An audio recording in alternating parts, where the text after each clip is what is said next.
le Bureau exécutif national du SIMECO porte à la connaissance de l'opinion publique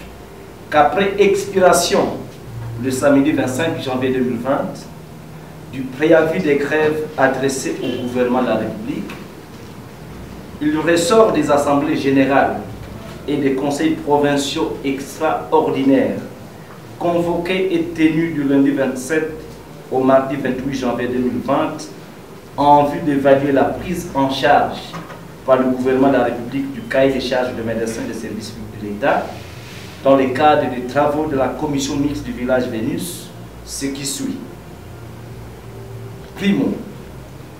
les médecins des services publics de l'État membres du SIMECO remercient le président de la République et le gouvernement de la République pour l'amorce du dialogue social dans le cadre des travaux de la télé du village Vénus. Secondo,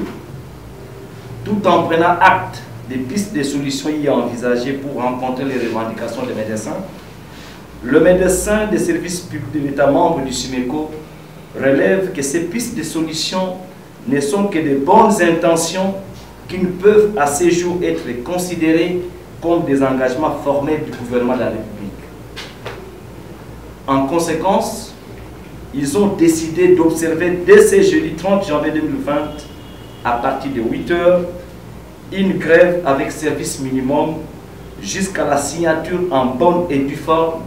d'un accord entre le gouvernement de la République et le bon syndicat de médecins, avec des échéances d'exécution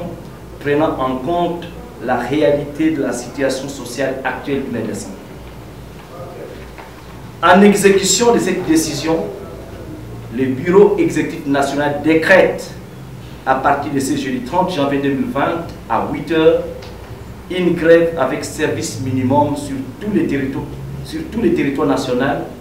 et suivant les modalités pratiques communiquées aux conseils provinciaux et à l'autorité. La première évaluation de la dite grève sera faite le mercredi 5 février 2020.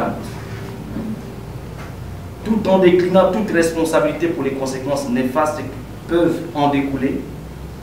le Bureau exécutif national reste ouvert à la poursuite du dialogue social et invite tous les médecins des services de l'État au strict respect du mot d'ordre et des modalités pratiques y afférentes.